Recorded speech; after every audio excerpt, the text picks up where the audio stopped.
सरकारी तंत्र भूमाफियाओं को आखिर क्यों बचा रहा? क्या है इसके पीछे का राज? रामपुर से गौसिया अहमद की रिपोर्ट। बुलंद भारत।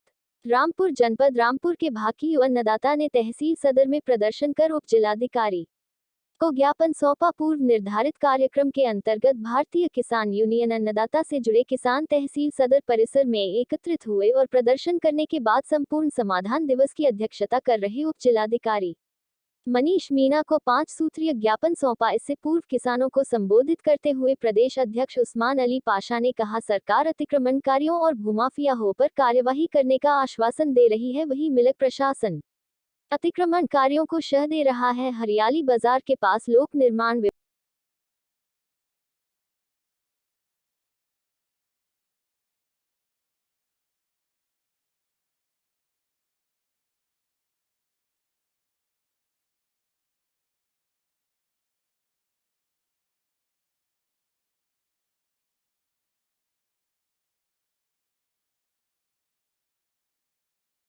जी, मेरा नाम उस्मान अली पाशा है। मैं भारतीय किसान यूनियन अन्नदाता का प्रदेश अध्यक्ष हूँ। आज हमारा प्रस्तावित कार्यक्रम था जिसमें हमने श्रीमान उप कृषि निदेशक जी से मुलाकात की और उनको एक ज्ञापन सौंपा है, क्योंकि पूरे ज़िले में कृषि विभाग की मिलीभगत से जो नकली दवाइयाँ, जो खेती की नकली दवाइयाँ होती हैं, कृषि रसायन, वो बेचे जा रहे हैं। और एक कंपनी है जसवंत रसायन प्राइवेट लिमिटेड, जिसकी दवाइयाँ भी जिस किसान ने भी कोई भी दवाई अपने खेत में डाली है, उसको कहीं ना कहीं कोई ना कोई नुकसान हुआ है। ऐसे ही एक हमारे किसान हैं शकील खान जी, जो चमरवा के रहने वाले हैं। उन्होंने एक फार्मर केयर सेंटर नाम से कोई दुकान है गंगापुर कदीम में, वहाँ से दवाई खरीदी थी। वो अपने खेत को, मेहनत की उन्होंने फसल बोई थी, उसको नलाने के लिए जा रहे थे। वो दुकानदार जो था वहाँ पर निकल के जा रहा था। उसने कहा, भाई क्या करना चाह रहे हो शकील भाई? बोले, साहब मेहनता नलवाएंगे। तो बोले, नलवाओ मत, मेरे पास एक दवाई है, मैं दवाई दूंगा, आप उसका स्प्रे करना, आपका घास सारा ख़त्म हो जाएगा और मेहनते को फसल को कोई नुकसान नहीं होगा। जब उन्होंने उस दवाई का प्रयोग अपने खेत में किया, स्प्रे किया, तो 2-4 दिन के बाद में ही उनका घास तो बिल्कुल नुकसान नहीं पहुंचा घास को, और मेहनता जो था वो पूरी तरह नष्ट हो गया। इस संबंध में हमने कई बार जो जिला कृषि रक्षा अधिकारी हैं उनसे मुलाकात की, तो उन्होंने हमें आश्वासन ये दिया कि हम इसकी जांच कराएंगे, देखेंगे।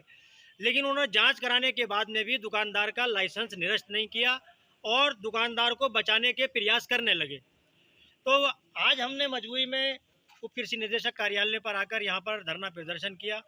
और क्योंकि होना ये चाहिए था कि वो जो दवाई है, भीम नाम की कोई दवाई है जिसमें सल्फ्यूरान होता है, जो कि खाली गेहूं के लिए जो इसकी सिफारिश की जाती है कंपनी के द्वारा, लेकिन वो दवाई उन्होंने मेहनते में दी। ये एक उनकी लापरवाही, और लापरवाही की वजह से उनका बहुत बड़ा नुकसान हुआ। तो वो जो हमारे कृषि रक्षा अधिकारी हैं, उन्होंने कहा कि हमने उस दवाई का सैंपल ले लिया है। तो दवाई का सैंपल लेना मकसद नहीं है। मकसद ये है कि दुकानदार ने जो लापरवाही बरती, जो दवाई जिस फसल में इस्तेमाल करने के लिए जिसकी कंपनी ने सिफारिश ही नहीं की, वो दवाई क्यों दी। तो इस तरह से हमें ये पूरा प्रतीत होता है कि जो कृषि विभाग है वो इन जो किसानों के दुश्मन, जो मतलब ये खाद माफिया, दवाई माफिया बैठे हुए हैं, इनसे मिली भगत है। क्योंकि जसवंत रसायन कंपनी एक प्राइवेट कंपनी और बहुत निम्न स्तर का सामान बनाती है, उसका माल धड़ल्ले से हर दुकानदार बेच रहा है। अब हम चेतावनी देते हैं इस बात की, कृषि विभाग अगर जसवंत रसायन का माल बेचने से रोक सकता है तो रोक ले, नहीं तो भारतीय किसान यूनियन अन्नदाता इस कंपनी का पूरी तरह बहिष्कार करती है। और जहां पर भी जो भी दुकानदार इस कंपनी का माल बेचता होगा उसके खिलाफ मोर्चा निकालेगी और उसका माल कहीं बिकने नहीं देगी अब जिले में। और साथ साथ हमने जो डीडी साहब से बात की, तो उन्होंने हमें आश्वासन दिया कि इसको जो है 1 सप्ताह के अंदर अंदर इसकी जांच कराकर जो दोषी है उस पर कार्रवाई की जाएगी और किसान को उचित मुआवजा दिलाया जाएगा। अगर किसान को मुआवजा नहीं मिलता और दोषी पर कार्रवाई नहीं होती है तो भारतीय किसान यूनियन अन्नदाता बेमियादी धरने पर या कृषि विभाग में बैठेगी। और जब तक धरना जारी रहेगा, जब तक कि जिले में इस तरह के घटिया दर्जे का सामान बिकना बंद नहीं हो जाता, क्योंकि किसान का हित भारतीय किसान यूनियन अन्नदाता किसी हाल में बर्दाश्त नहीं कर सकती।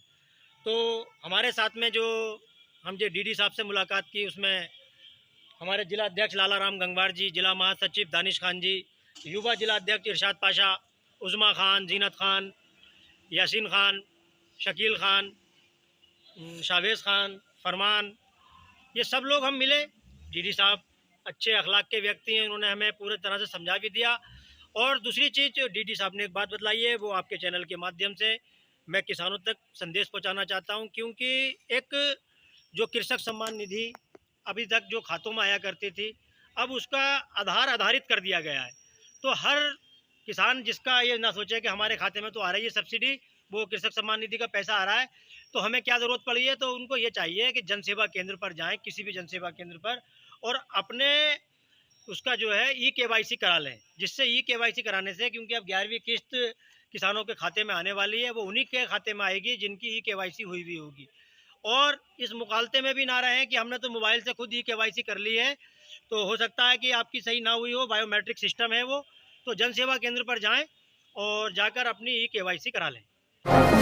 Subscribe now and press the bell icon.